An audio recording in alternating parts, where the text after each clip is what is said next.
Well, whenever you're speaking truth, you're going to have that reality of being disconnected. Needless to say, we're going to get back into it though. But as I was stating, the key to what I'm speaking of is that we have to reprioritize what's important in our civilization. And information is vital, it's critical. Being literate is vital and critical, but it has to be another knowledge and other information, a great knowledge of self and advancement, and being perpetually in a position of power. Because all the other things to supplement our mind and our ability to critically think.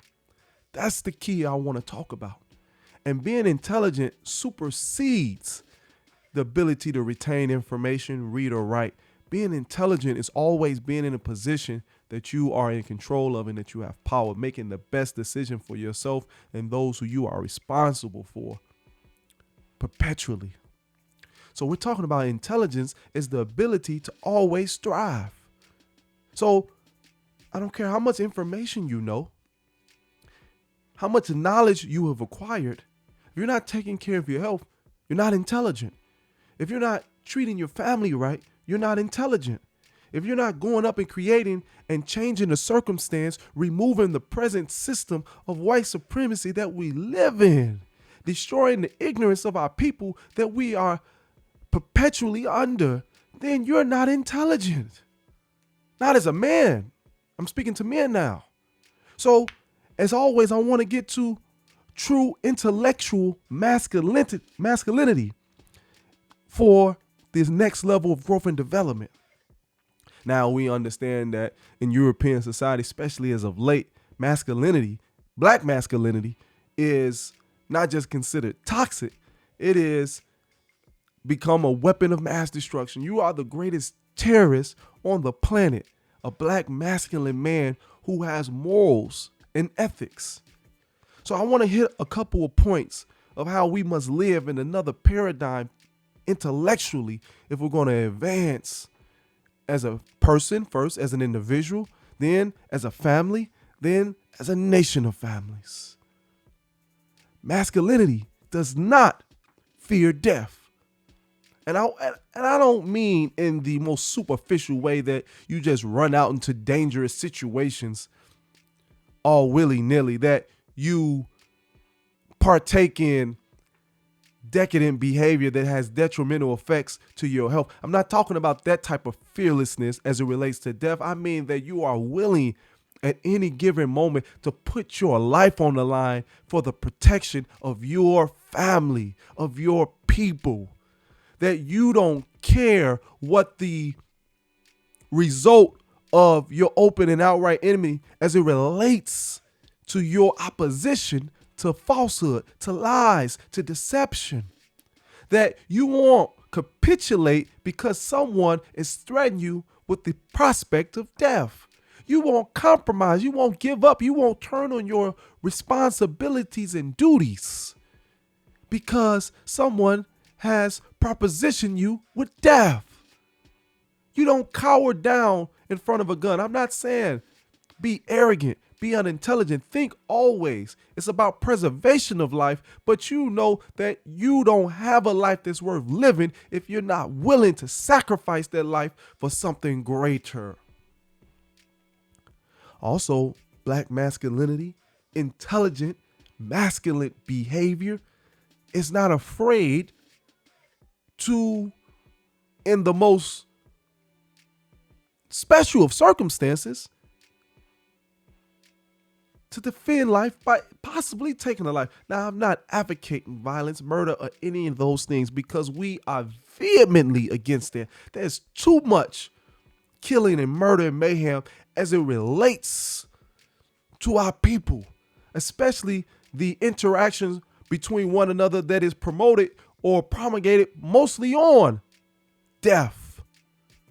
But at the same token, we sometimes can see one who is hell-bent on taking our life and the lives of those who we love and are responsible for, and we refuse to do what is necessary.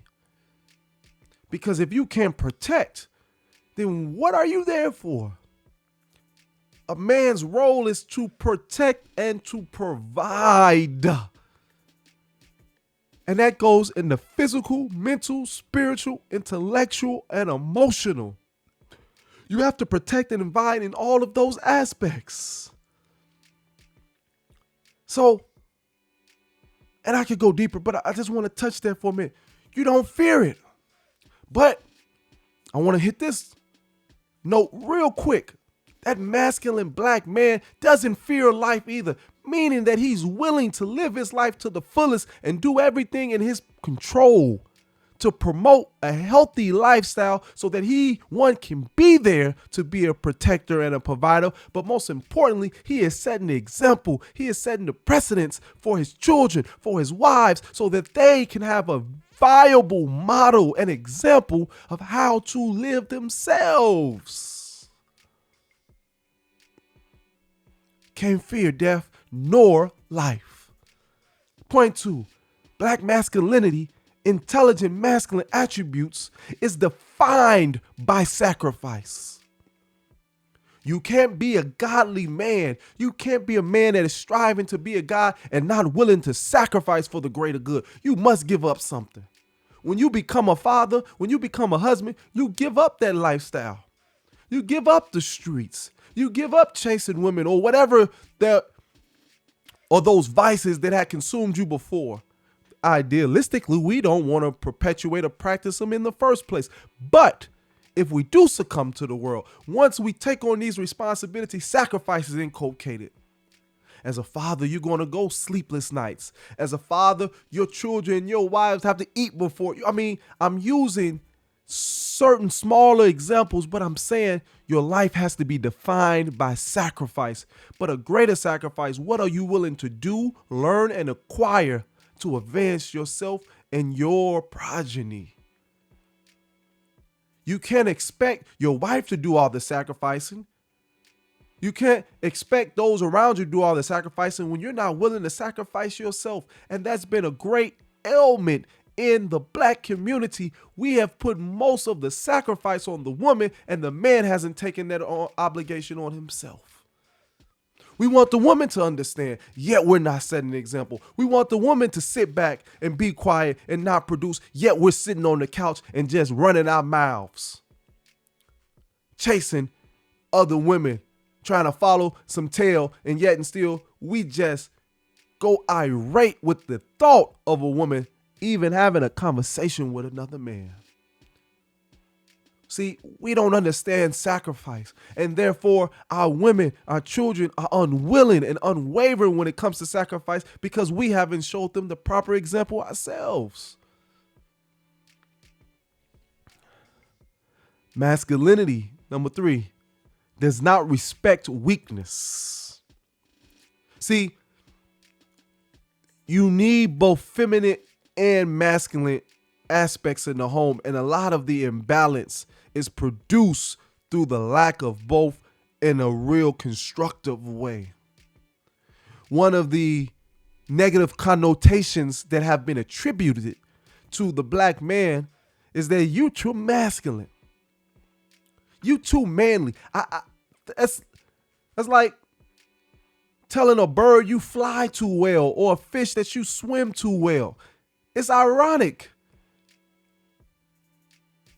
Isn't a basketball player objective is to be the best basketball player? So if he's a shooter and he's making all his shots, how can you castigate him for being a great and proficient shooter? So how do we demonize and vilify black men for being too masculine when that is their role and their position? See, masculinity isn't dominance. Masculinity is what it is, being the greatest protector and provider, being the most logical, the most disciplined person in the room. So we can't accept nor respect weakness because we know power only concedes to power. So weak people will always get conquered. So we can't raise weak children, especially if our progeny, our offspring are men. It is needed for another man, not just any man, but a man of power, a man of consequence, a man that exudes masculinity to be in that child's life to develop him in the proper way.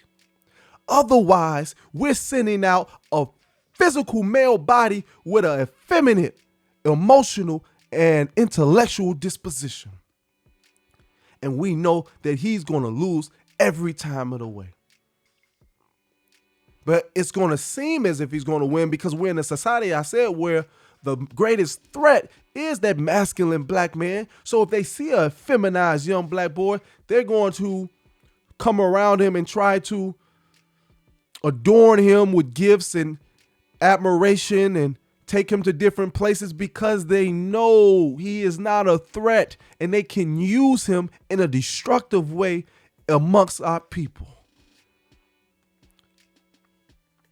So even the woman, though she's more compassionate and loving, she must understand that she can't be a producer of weakness, especially in the men and women as well. She must complement the masculinity of the black man, but not hinder or obstruct.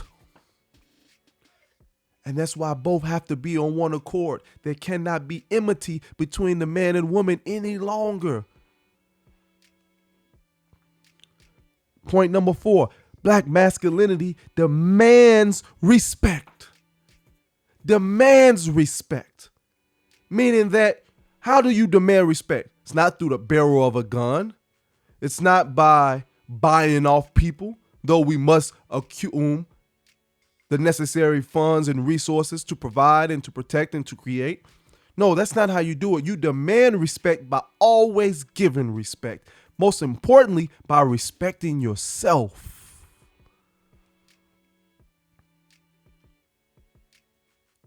That black masculine man who is uncompromising, incomparable, must always be the most courteous, must always be the most polite, must always be the most respectful. See, black masculinity isn't just walking in all mean mugging and disrespectful, throwing your chest up in the air and trying to overpower someone. That's not black masculinity. Black masculinity is knowing you have the ability to do things like that and choose to do them otherwise.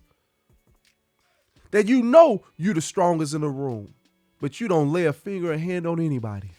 You know that you can provide and you can do this and you don't even make mention of it. That you are in there to inspire and elevate others. We don't drive nice cars to denigrate or to show off to our brothers and sisters. No, we drive nice cars to show them and to teach them what they can aspire to. And it's greater than the car. It's showing you there's nothing in this world that you can't have. And guess what? Most importantly, you don't have to compromise or capitulate to do so. That's why somebody like me is important to drive a expensive car, to wear certain clothes, or do certain things, because I'm showing you you can do it without compromising morals and integrity, without pushing drugs or shooting a basketball or anything of that nature, without working intimately in white society. That using our mind, our ingenuity, our creativity, and having discipline, you can conquer their world at the same time build your own. Black masculinity demands respect, and you can only get respect by giving it at all times. Assalamu alaikum, my brother Hamid. It's a pleasure and an honor. Wa alaikum salam, sir. Fifth and final point, and this is one that is misconstrued continuously. Black masculinity loves women and womanhood. See, we understand, and so taught by the most honorable Elijah Muhammad, that no nation can raise above its woman. That the woman is the soil in which the nation is produced. That the black man's heaven is in the arms of the black woman. See, we love women and womanhood, but what we despise, what we repudiate, is when that woman tries to take on the role and attributes of a man. No, we want our women feminine. We love femininity, not masculinity inside of a woman. So don't challenge your man, though we know it's your nature to see what the constitute of a man is, what is inside of him. But once he has shown and proven himself by showing the respect, by making the sacrifice, by living on his morals and his principles, you don't challenge that man, sister. You compliment him. And he doesn't need you to be another man. He has his brothers for that. He has the soldiers for that. He needs you to be that woman, to love and care. See, when the black man becomes masculine again and the black woman becomes feminine again, and that masculinity and that femininity are able to merge together and create the perfect yin and yang, that's the solution, because now we can produce proper children with the proper understanding that is constructed in the proper environment to produce the great and proper results. We love women and womanhood. We love it. Most Honorable Elijah Muhammad said majority of his work was the black woman. That's why he put so much in the MGT. But he also understood that the FOI is the backbone of the nation. It was a saying that it rains on the FOI, but not in the FOI. Meaning no matter what is the external circumstance, internally, you can keep your integrity. You keep your wherewithal. You always who you are, irregardless the circumstance of the situation. We're talking about building a better world. We're talking about doing what is right. We have the teachers. We have the examples. Now it's time to live it, brothers and sisters. So when I talk about being literate, I'm talking about being literate in the knowledge of self, the knowledge of God, and the knowledge of devil. Having true understanding and wisdom. That's the supreme wisdom which was given to us by the Most Honorable Elijah Muhammad. That is certain principles and aspects which were exemplified through His Excellency Ben Ami, my father, these great men. Was exemplified through it, and now we have to live it ourselves. So I say, as I close out, that a new mind is coming into reality. And I know it seems difficult because as we see the reality being permeated on the screen and in the world and our interactions, it almost seems as things is getting worse. But it says that it's the darkest right before sunrise, brothers and sisters. It's the darkest right before sunrise. So let it look dark because we know that sun is rising in the west now. And that sun is a new man and a new woman that represents the authentic ideas of God, a fleshly God that is going to produce a real and tangible world. That's what we live in now. That is what we're producing.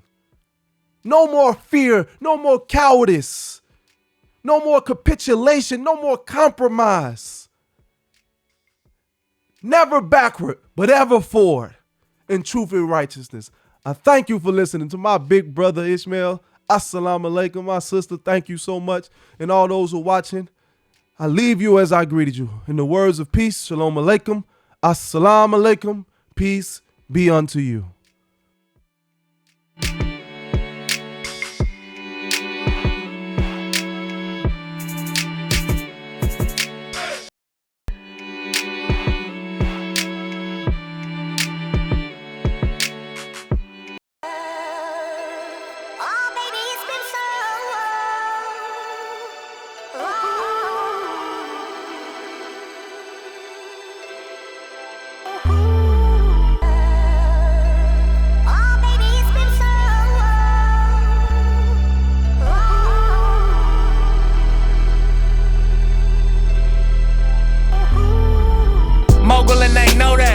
Logo on my flow mat. Courtside Chamberlain throwback match my Rolex.